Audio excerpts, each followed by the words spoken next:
So, good afternoon. I'm Ed Lopez, security architect for Corsa. The quick 15-second blurb there, Corsa makes large programmable switches, and they're Ottawa, Canada-based company. Who am I? Because a lot of people don't know me.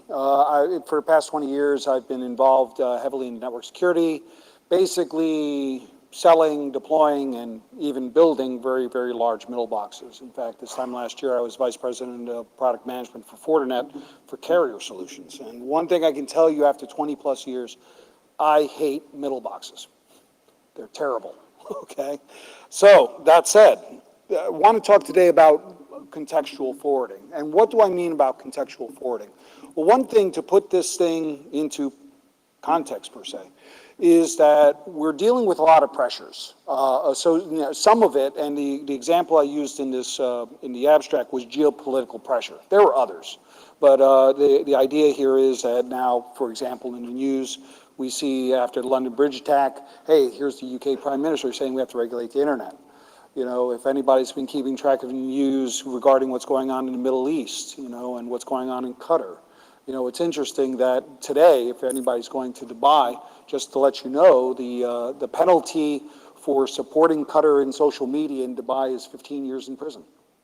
So, you know, the point is, this is not meant to be a political talk. What it's meant to indicate is that there are pressures that are being put, you know, from government, from regulation, and even from our customers and businesses associated with the ability to look at the content and context of the traffic that we're forwarding.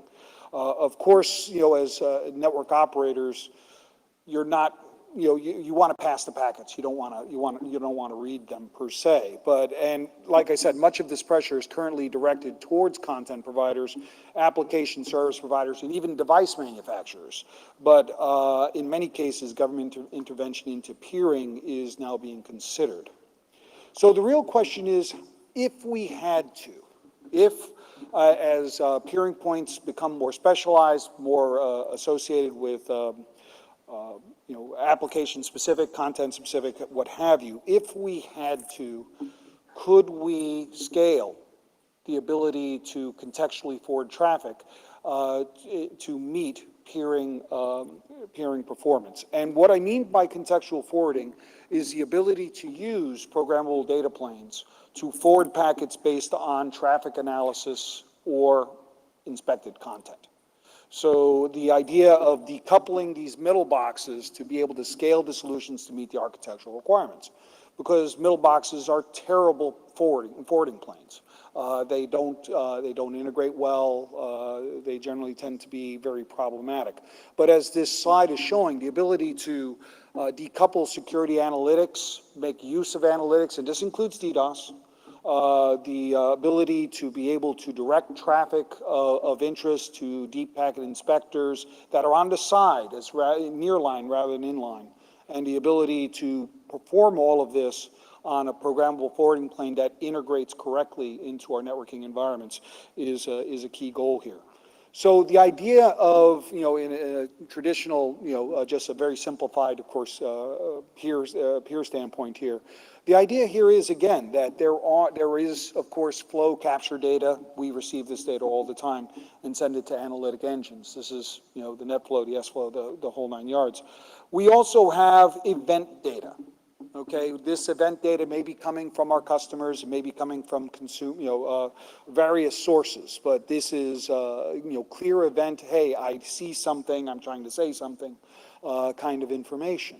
A lot of this could be syslog data, it could be various different types of event data coming into our analytics. The other thing is there's quite a bit in terms of security intelligence feeds. There's a lot of information that's out there, you know, everything from, you know, anything from dynamic blacklist, whitelist, you know, botnet command and control, DNS information, the whole 9 yards. Information that may be relevant to our goal of trying to look at traffic in context. So if we have all of this information, you know, like I said, see something, say something, okay, we have the analytics, we have the capability of getting these feeds, but how do we do something? How do we say, okay, based on this, we can take action based on the context of traffic. So initially, there have been a lot of attempts, right? We all know about black holing. We all know about BGP flow spec. These are all capabilities that we try to impose upon our networking architectures. But another concept would be the ability to use programmable, bare metal switches, programmable switches, to be able to enforce traffic.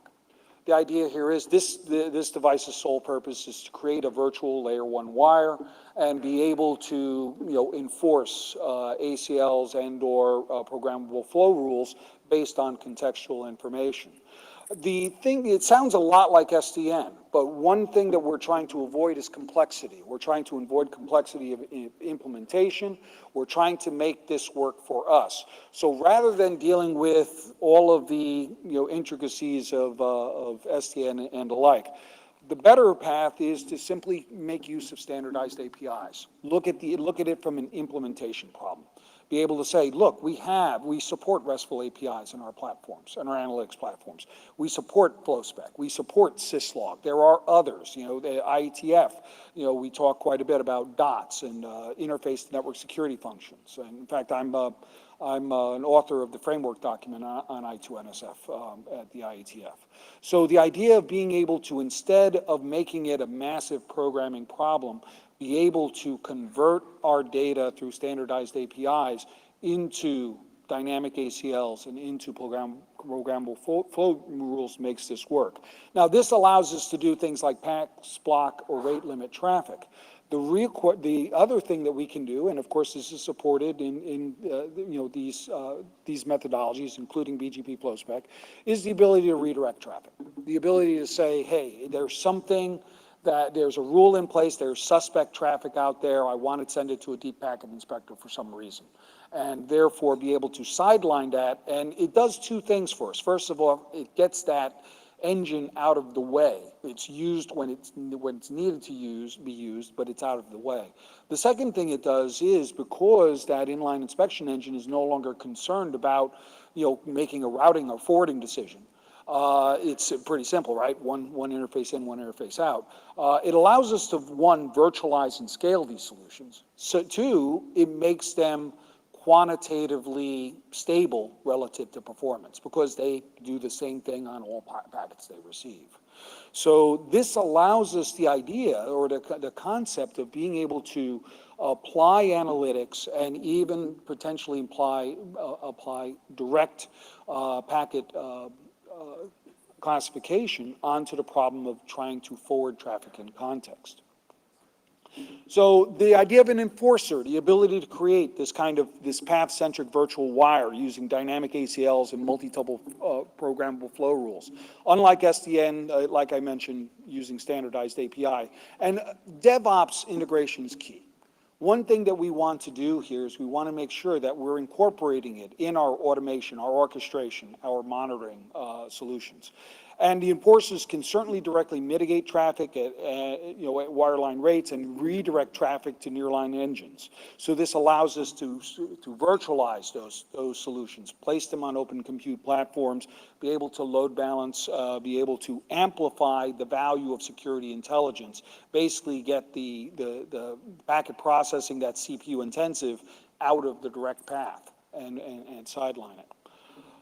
Open is very key to these solutions. Like I said, my company manufactures programmable flow grades. I'm glad to talk to anybody about it. But the truth is, this needs to be something that we're working on an open basis. The use of standardized protocols, APIs, the ability to decouple into open compute CPU analytics and open networking, be able to make use and be able to convert sources of intelligence feeds and DevOps integration.